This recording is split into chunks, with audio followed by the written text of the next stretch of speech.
Hello 11th class, welcome back on साया commerce classes. 11th class मैं आपके सामने फिर हाजिर हूँ अकाउंट्स की एक और नई वीडियो के साथ। जैसा कि आपको पता है अकाउंट्स में हम डिस्कस कर रहे थे chapter number 3 recording of transaction.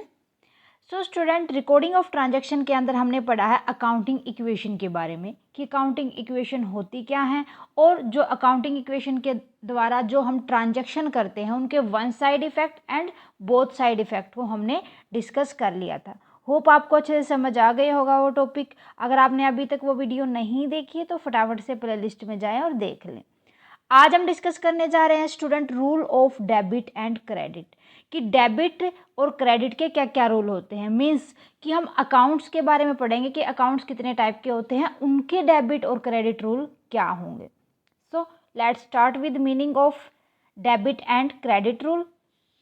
सो जितने भी बिजनेस ट्रांजैक्शन होते हैं स्टूडेंट, हमें पता है उनका इफेक्ट दो या उससे ज़्यादा अकाउंट्स के ऊपर पड़ता है।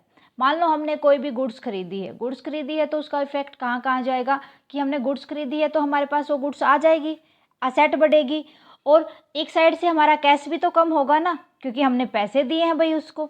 तो इफेक्ट दो जगह आया, कैश कम हुआ तो हमारी असेट बढ़ गई। तो इस तरीके से हमें जो रूल ऑफ डेबिट और क्रेडिट यही कहता है कि जब कोई भी हम बिजनेस ट्रांजैक्शन करते हैं तो उसका इफेक्ट दो या उससे ज़्यादा अकाउंट्स के ऊपर होता है। ठीक है, यही क्या है डेबिट और credit rule. Every business transaction affect two और मोर अकाउंट्स। कितने अकाउंट्स के ऊपर इफेक्ट डालती हो? दो या उससे ज़्यादा। An account is summarized record of transaction at one place related to a particular head. कि जितने भी अकाउंट के जो भी अकाउंट को समराइज किए जाते हैं उनके जितनी भी रिकॉर्डिंग होती हैं हम उसको एक जो पर्टिकुलर हेड होता है वहाँ पर ट्रांजैक्शन करते हैं उसकी। An accounts is divided into two parts. जो अकाउंटिंग की जाती है उन ट्रांजैक्शन की दो पार्ट में। कैसे? एक तो डेबिट करते हैं हम, एक क्रेडिट करते हैं। Debit refer to the left side of an account. Debit कहाँ पर लिखते हैं हम?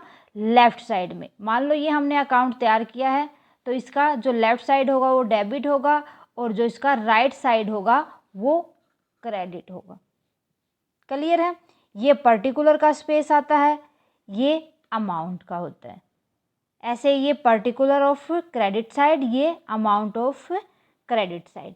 इस तरीके से हम लिखते हैं, अकाउंट्स को फॉर्मेट तैयार करते हैं।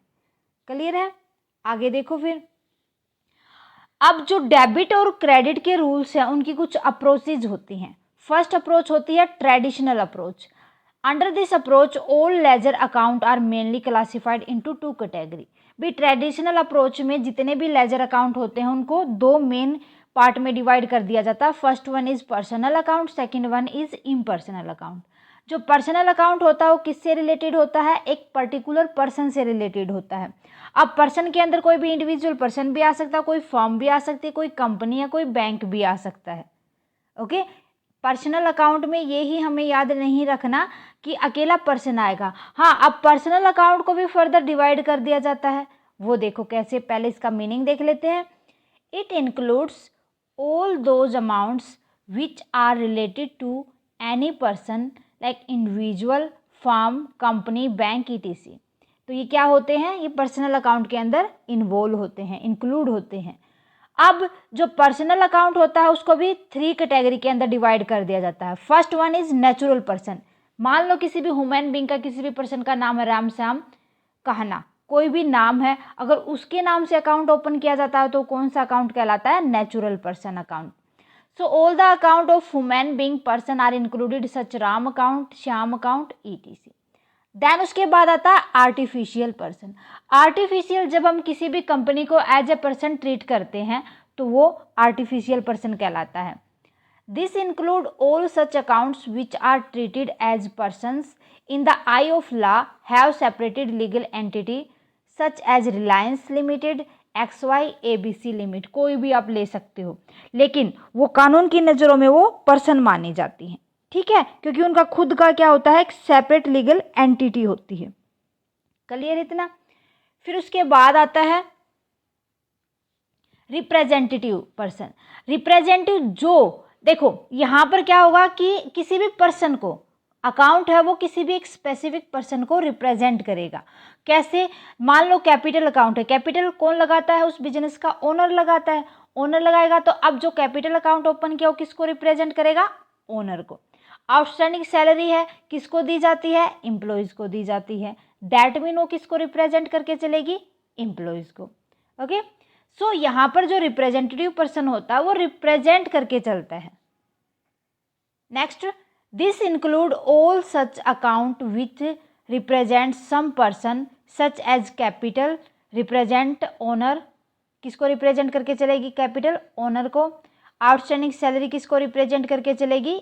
किसी भी एम्प्लॉय को, क्योंकि सैलरी तो एम्प्लॉय को दी जाएगी।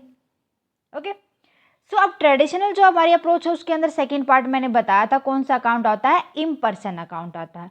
इम्पर्सन अकाउंट के अंदर भी दो पार्ट हो जाते हैं। अब इम्पर्सनल अकाउंट नाम से ही पता चलता है जो भी अकाउंट किसी भी पर्सन से रिलेटेड ना हो। कैसे? वो देखो, it include all those account which are not related to any person, जो किसी भी पर्सन से रिलेट नहीं होते। This can be classified as real account. उनको कैसे क्लासीफाई करके चलते हैं कि वो real account. First one is real account, कि रियल अकाउंट के अंदर जब कोई भी असेट को इंक्लूड कर लेते हैं, असेट के अंदर टेंजिबल भी और इंटेंजिबल। बट जब हम असेट इंक्लूड करेंगे ना तो उसमें याद रखना हम डेटर को इंक्लूड नहीं करते, हम डेटर को इंक्लूड नहीं करेंगे रियल अकाउंट के अंदर। ये एक एक्सेप्शन आ जाती है जो आपको याद रखनी है। सो जो रियल अकाउंट है उसके अंदर हम सभी असेट को इंक्लूड कर सकते हैं, टेंजिबल भी हो सकती है, इंटेंजिबल भी। टेंजिबल असेट जिन्हें हम देख सकते हैं, छू सकते हैं, जिनका हमें डायरेक्ट इफेक्ट हमारे बिजनेस के ऊपर दिखता है। बट जो इंटेंजिबल असेट होती है उनको हम ना तो देख सकते हैं ना हम छू सकते हैं, बस उनका जो इफेक्ट आता है बिजनेस के ऊपर उसको हम फील करते हैं। ठीक है, हाँ, उसको जो इफेक्ट आया है बिजनेस को वो हमें डायरेक्टली सेटिस्फाई कर देता है। ठीक है, so real account under this all account related to assets are included, किसको छोड़ के? Debtor. These can be tangible, और वो क्या हो सकता है? टेंजिबल भी, like machinery, furniture, building, cash, etc. So intangible के अंदर आ जाएगा goodwill, trademark, patent right, etc. ठीक है, किससे रिलेट होते हैं ये? रियल अकाउंट से।